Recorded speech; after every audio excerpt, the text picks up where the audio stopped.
নমস্কার। ওম শান্তি। আজকে একটা খুব সুন্দর বিষয়ে আলোচনা করব। আমি কিছুটা অংশ পড়ব এবং তার সঙ্গে আলোচনায় আসব। যে আলোচনাটা খুব প্রাসঙ্গিক এবং আমার কাছে অনেকেই জানতে চেয়েছে। তো আমি একটু ছোট্ট করে আলোচনাটায় আসব। যেটা হলো যোগ বা ধ্যান কী? বা আমরা যে কথাটার সঙ্গে ভীষণভাবে এখন পরিচিত সেটা হচ্ছে মেডিটেশন। মেডিটেশন কী? এটা কেমনভাবে করব? এবং অনেকেই ভাবেন চুপ করে চোখ বুজে বসে থাকা মানেই মেডিটেশন, শান্তভাবে। কিন্তু আসলে না, ঠিক সেরকমটা নয়। কারণ আপনি যদি চুপ করে ডিম লাইট জ্বালিয়ে একটা মিউজিক চালিয়ে মেডিটেশন করতে বসেন প্রপার ওয়েটা না জেনে না শিখে, তাহলে দেখবেন একদিন চেষ্টা করে মিনিট ২-৩ পর থেকে কি আরও কম সময়ের মধ্যেই আপনার মাথায় বিস্তর আজে বাজে চিন্তা, রাত্রে কি রান্না করব, কালকে কি হবে, অমুকে আমাকে অমুক কথা বলেছিল, কেন বলেছিল, এরকমটা আমি তখন এরম উত্তর দিলাম না কেন, ওকে আমায় এটা বলে ঠিক করলো, আমি ওর সাথে এত ভালো ব্যবহার করলাম তাও কেন এরম হলো, আমার এই অমুককে নিয়ে চিন্তা, তমুককে নিয়ে চিন্তা, আমার এটা হলো না, আমার বাচ্চার ওটা হলো না, ইত্যাদি ইত্যাদি। আপনি তো বসে থাকবেন মেডিটেশনের নামে এবং আপনার ব্রেন কিন্তু বিশ্ব ব্রহ্মাণ্ড পরিভ্রমণ করে চলে আসবে। তাহলে উপায়? সবাই বলছে আজকাল সকলেরই মেডিটেশন করা উচিত, কারণ আমরা সবাই জানি আমরা ভীষণ একটা ডিস্টারবেন্সের মধ্যে দিয়ে সামাজিকভাবে চলেছি। সময়টাই এরকম, যুগটাই এরকম, এর থেকে নিস্তার পাওয়ার সেভাবে কোনো উপায় নেই।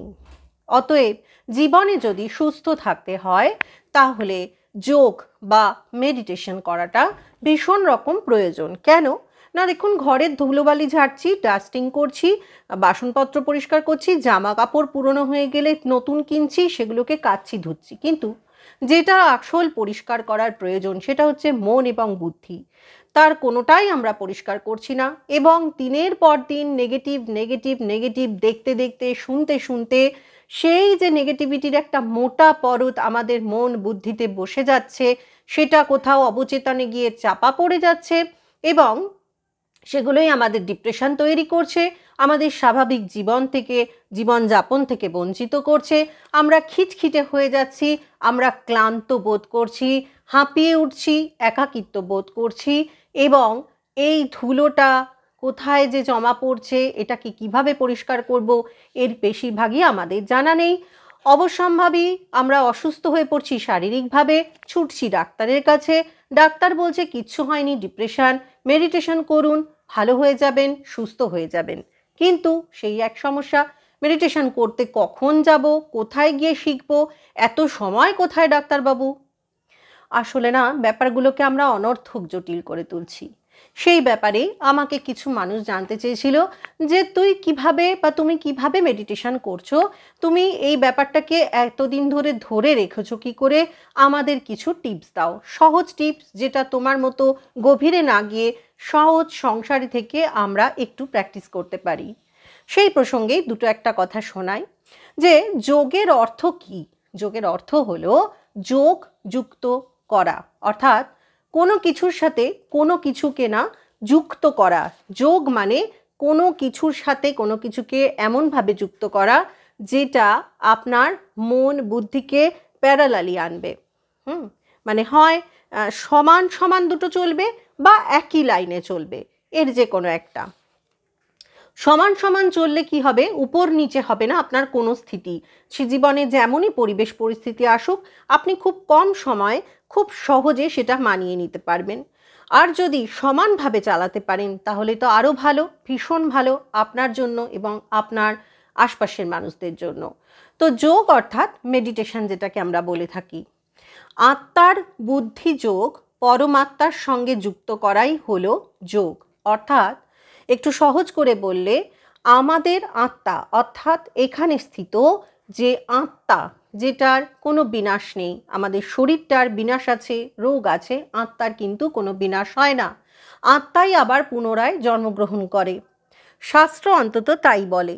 আত্মার বুদ্ধিকে যখন আত্মাকে আমরা পরমাত্মার বিন্দু লাইটের সাথে, বা আপনি যে দেবতার দেবীর পুজো করেন, আরাধনা করেন, বিশ্বাস করেন, তাকে একটা বিন্দু স্বরূপ, একটা পরমাত্মা স্বরূপ, লাইট স্বরূপ তাকে যদি কল্পনা করি, তাহলে আমি কিছু সময় স্থির হয়ে বসে আমার আত্মাকে সেই পরমাত্মার সাথে যে মিলন ঘটানোর প্রসিডিওরটা, সেটাকেই বলে যোগ।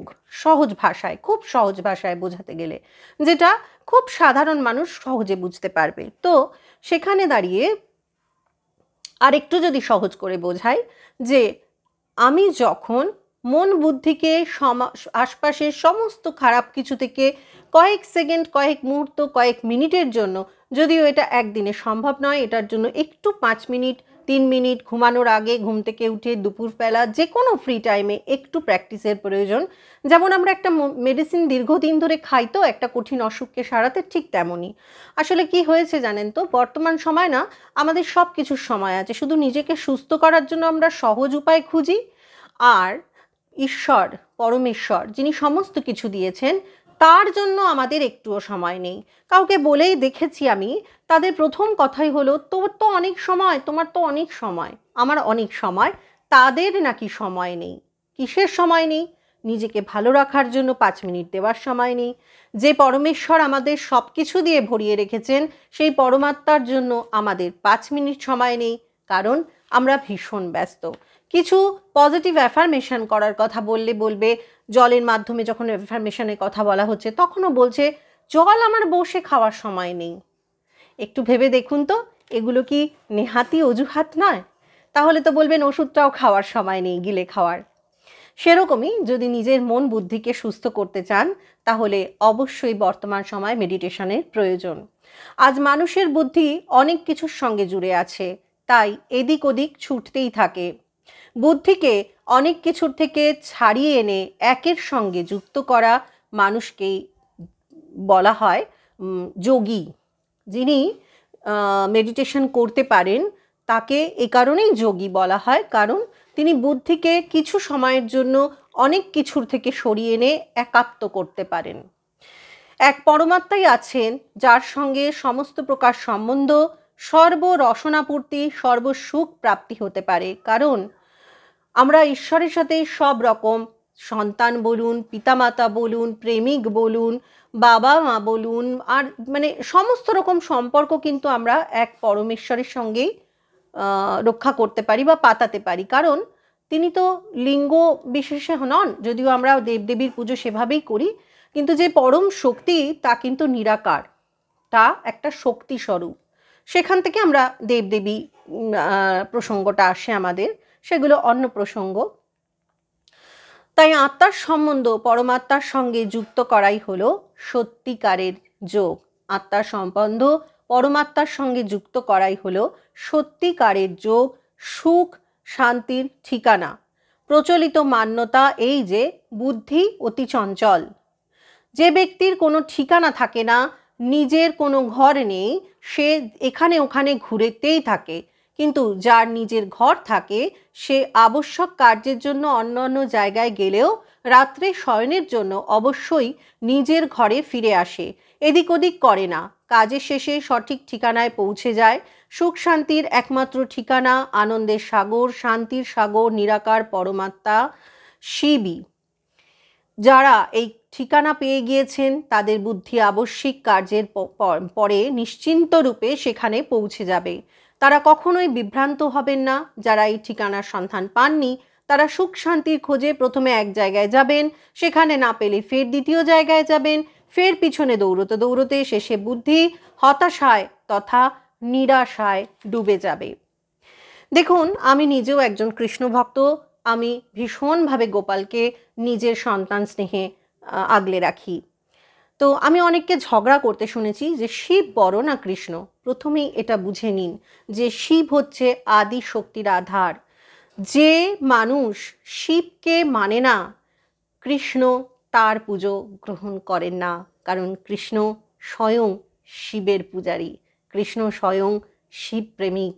তাই যে ব্যক্তি শিবকে মানে না, শিব শক্তিকে যে মান্যতা দেয় না, কৃষ্ণ তার পূজায় সন্তুষ্ট হন না। তো এখানেই কথা যে ঈশ্বরকে আমরাই বিভাজন করেছি, যেমন মানুষে মানুষে করেছি, দেশে করেছি, আকাশে করেছি, তেমনি জাতি ধর্মে করেছি, তেমনি আমরাই কিন্তু ঈশ্বরে বিভাজন করেছি। আসলে কিন্তু সব শক্তির আধার একই, সেখানে কোনো বিভেদ নেই। আগে এটা স্পষ্ট করে বুঝুন। এবং মেডিটেশনের নামে খানিকটা জটিল সমস্যা করবেন না জীবনের মধ্যে। মেডিটেশনের মানে একটাই, সেটা হচ্ছে কিছুক্ষণ স্থির হয়ে বসে মন বুদ্ধির ধুলোগুলোকে পরিষ্কার করা, নিজের ভাবনা চিন্তাকে স্বচ্ছ করা। তার জন্য একটুখানি প্র্যাকটিসের দরকার, আর কিছুর নয়। সাধারণ সামাজিক জীবনে চলতে গিয়ে যদি মেডিটেশন করতে হয়, কিছুটা সময় নিজেকে দিন, নিজের পরমাত্মার সাথে নিজের মিলন করার চেষ্টা করুন। বাহ্যিক লোকাচার নয়, পরমাত্মার সাথে নিজেকে রিলেট করার চেষ্টা করুন। কয়েক সেকেন্ড, কয়েক মিনিটই অনেকটা বড় ব্যাপার। এবং সেই সময়টা চেষ্টা করুন অন্য কোনো চিন্তা মাথায় এলেও সেটাকে সরিয়ে ফেলার, বা তাকে তার মনে চলতে দিন, সিনেমার মতো তাকে চলতে দিন। আপনি চেষ্টা করে যান সেই লাইটের সাথে, সেই ইষ্টের সাথে নিজের আত্মাকে কানেক্ট করানোর। এবং সেটার সবচেয়ে সহজ বিধি হচ্ছে শুধু তাকে স্মরণ। যেমন আপনি নাম জপ করেন, ঠিক তেমনই মেডিটেশনের সময়ও আপনি শুধু তার নাম করুন, তাকে স্মরণ করুন, আর কিচ্ছু না।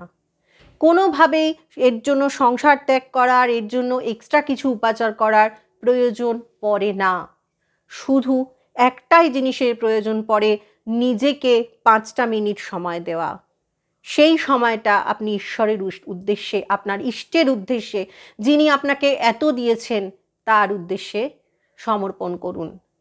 এবং প্র্যাকটিস করা 1 মাস, 2 মাস, 3 মাসের মধ্যে আপনার এমন অভ্যাস হবে আপনি মেডিটেশন ছাড়া থাকতে পারবেন না। তাই আজ থেকেই এই সহজ চেষ্টাটা করুন। আমার সময় নেই, আমার একদম সময় হচ্ছে না, এই অজুহাতটা প্লিজ একটু দূরে সরিয়ে রাখুন। ওম শান্তি।